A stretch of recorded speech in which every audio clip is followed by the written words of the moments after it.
ಅವರ ಸ್ವಾಯತ್ತ ಆಸ್ತಿಗೋಸ್ಕರ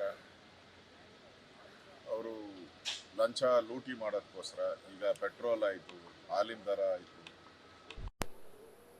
ಟ್ಯಾಕ್ಸ್ಗಳಾಯಿತು, ಈಗ ಬಸ್ ದರನೂ ಏರಿಕೆ ಮಾಡಿರೋವಂಥದ್ದನ್ನು ನೋಡಿದ್ಮೇಲೆ ಈ ಸರ್ಕಾರ ನಿಜಕ್ಕೂ ಪಾಪರ್ ಆಗಿದೆ ಅನ್ನೋದಕ್ಕೆ ಇದಕ್ಕಿಂತ ನಿದರ್ಶನ ಬೇರೆ ಏನೂ ಇಲ್ಲ. ಮುಖ್ಯಮಂತ್ರಿಗಳು ಪದೇ ಪದೇ ಹೇಳ್ತಾ ಇದ್ರು ಪಾಪರ್ ಆಗಿದ್ದಾರೆ ಅಂತ ಹೇಳ್ತಾರೆ ವಿರೋಧ ಪಕ್ಷದ ನಾಯಕರು ಅಂತ. ಇದಕ್ಕಿಂತ ಏನು ಪಾಪರ್ ಆಗಿಲ್ಲ ಅಂತ ಹೇಳಿದ್ರೆ ನೀವು ಯಾಕೆ ಬೆಲೆ ಏರಿಕೆಯನ್ನು ಮಾಡ್ತಾ ಇದ್ದೀರಾ?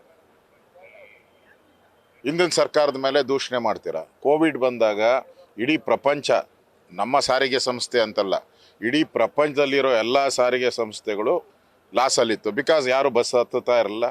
ಬಸ್ ಓಡಿಸೋ ಅಂಥದ್ದಕ್ಕೂ ಡಿಸಾಸ್ಟರ್ ಮ್ಯಾನೇಜ್ಮೆಂಟ್ ಅಡಿಯಲ್ಲಿ ಅವಕಾಶವೂ ಇರಲಿಲ್ಲ.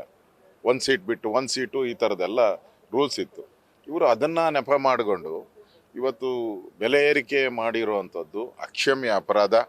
ಡಿ ಕೆ ಶಿವಕುಮಾರ್ ಹೇಳಿದ್ದಾರೆ, ಯಾರು ಮೀಡಿಯಾದವ್ರು ವಿರೋಧ ಮಾಡಲಿ, ಜನ ವಿರೋಧ ಮಾಡಲಿ, ನೀರಿನ ತೆರಿಗೆನೂ ಕೂಡ ಜಾಸ್ತಿ ಮಾಡ್ತೀನಿ ಅಂತ ಹೇಳ್ತಾ ಇದ್ದಾರೆ.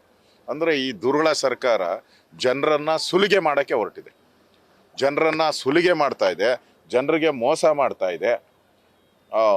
ಯಾರು ಕೇಳಿದ್ರು ಫ್ರೀ ಅನ್ನೋದೊಂದು ಬಿಟ್ಟರೆ ಇನ್ನೇನು ಕೂಡ ಅವರು ಅಭಿವೃದ್ಧಿ ಮಾಡ್ತಾ ಇಲ್ಲ. ಬೆಂಗಳೂರಿನ ರಸ್ತೆಗಳನ್ನು ನೋಡಿದ್ರೆ ಬೆನ್ನೆಲ್ಲ ನೋವು ಬಂದು ಹೋಗ್ತೈತೆ. ಎಲ್ಲರಿಗೂ ಬೆನ್ನು ನೋವು, ಎಲ್ಲ ಅಡ್ಮಿಟ್ ಆಗಬೇಕು. ಬೀಳೋ ಅಂಥದ್ದು, ಆಕ್ಸಿಡೆಂಟ್ಗಳು, ಬಸ್ ಡ್ರೈವರ್ಗಳು ಹೇಳ್ತಾ ಇದ್ದಾರೆ, BMTC ಡ್ರೈವರ್ ಎಲ್ಲರೂ ಕೂಡ ಗಾಡಿ ಓಡ್ಸೋಕ್ಕೆ ಆಗಲ್ಲ, ಆ ಪರಿಸ್ಥಿತಿ ಇದೆ ಅಂತೇಳಿ.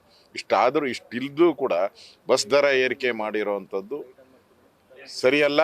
ಇದನ್ನು ನಾವು ವಿರೋಧಿಸ್ತೀರಿ. BJP ವಿರೋಧ ಮಾಡಿ ಇದನ್ನು ಹೋರಾಟನೂ ಕೂಡ, ನಮಗೆ ವಿರೋಧ ಪಕ್ಷಕ್ಕಿರೋ ಅವಕಾಶ ಒಂದೇ, ಹೋರಾಟ ಮಾಡೋದು. ಆ ಹೋರಾಟನೂ ಕೂಡ ನಾವು ಮಾಡೋರಿದ್ದೀರಿ.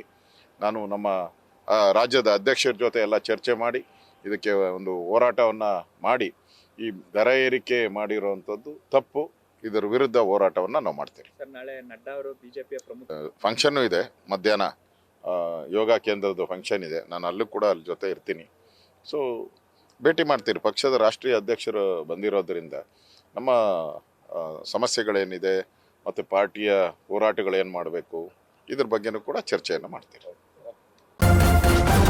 ನ್ಯೂಸ್ ಫಸ್ಟ್, ನಿರ್ಭೀತಿಯಿಂದ ನಿಮ್ಮ ಪರವಾಗಿ.